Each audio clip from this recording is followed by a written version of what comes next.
We live in an age of comfort, heated homes, food on demand, entertainment in our pockets. Yet despite this, people are weaker than ever. We break at the first sign of stress. We crumble when we're criticized online. Anxiety, depression, and insecurity are at all-time highs.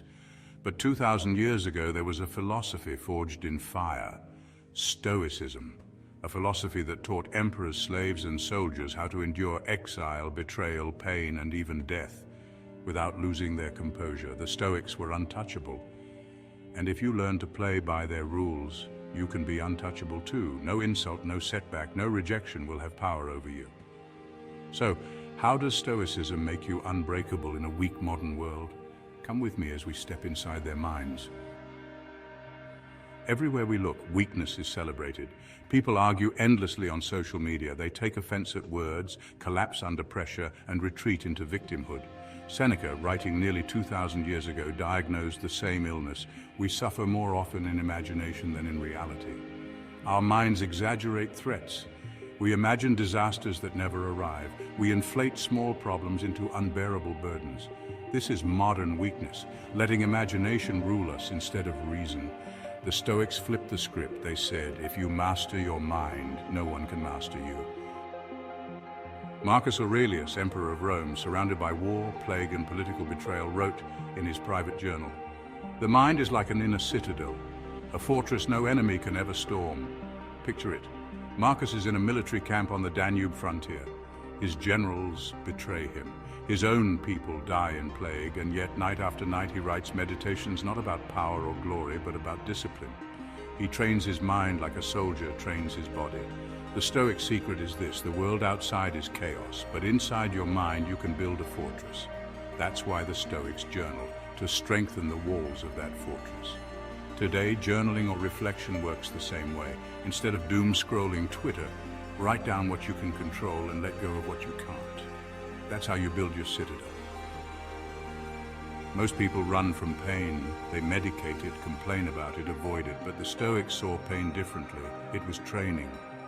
Epictetus, born a slave, beaten by his master until his leg was permanently crippled, famously said, "You may fetter my leg, but not even Zeus can conquer my will." He had nothing, not even freedom, yet he turned his suffering into strength. His broken body became a weapon for teaching resilience.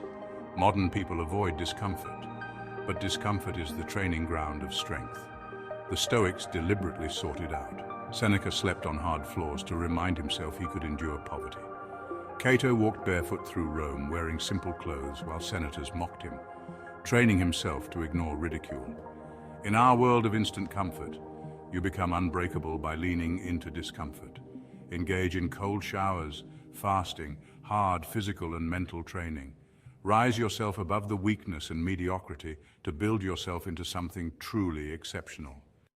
Remember, each small hardship is practice for life's real storms. One of the biggest modern weaknesses is our obsession with approval. We live for likes, shares, and validation. Just one insult online or a stray comment can ruin someone's day. This is pure weakness. The Stoics trained to make themselves immune to insults. Cato the Younger, who was a Stoic senator, once wore deliberately unfashionable clothing in Rome. People laughed at him, mocked him, whispered behind his back. But here's the thing. Cato wanted this.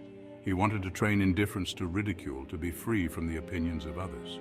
Marcus Aurelius wrote, "If you are pained by any external thing, it is not this thing that disturbs you, but your judgment of it." Translating this into the modern world is about understanding that words don't hurt you.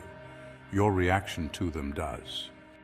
Everything lies within the control of your perspective. This is what truly separates the untouchable from the perpetual victims. You must build inner strength so insults, rejection, and criticism bounce off you like arrows hitting armor. The highest Stoic strength was fearlessness, and it was built upon the acceptance of death. The Stoics practiced memento mori, the meditation on mortality. They reminded themselves daily, life is finite and death is certain. This was not intended to darken the spirit, but to sharpen it, to awaken clarity and urgency. Seneca observed, "It is not that we have a short time to live, but that we waste a lot of it." I believe, as the Stoics did, that all of life is preparation for death.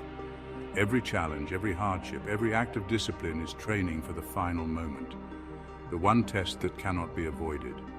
History gives us powerful examples. When King Leonidas and his Spartans stood at Thermopylae, facing certain death against the Persian army, they did not retreat. They did not beg for mercy. They met death as the natural conclusion of a life lived with honor. Their preparation was not in that single battle, but in every day of training, every act of discipline, every sacrifice. When the moment came, they were ready. This was the Stoic way, to live each day as if it were a rehearsal for the last, to make peace with mortality so completely that death itself loses its power. For the one who accepts death, fear dissolves, and in that freedom, nothing in life can break them. They become untouchable. So, how do you become untouchable in this weak modern world? Build your inner citadel journal, reflect, master your thoughts, embrace discomfort, train, fast, endure. Make pain your ally, become indifferent to insults, stop living for approval. Remember death, stop wasting time, live with urgency. This isn't about appearing strong, it's about being strong. Silent strength, stoic strength, the kind no one can take from you. In a world full of fragile people, even a small dose of stoicism makes you stand out like steel among clay. So ask yourself, will you stay soft or will you become untouchable? If this spoke to you, the next step is clear. Implement what you've learned from this video, watch some of my other videos and subscribe, not for me, but for the path, so we can keep walking it together. Because in the end, the Stoics were right. No one can harm the man who has mastered himself.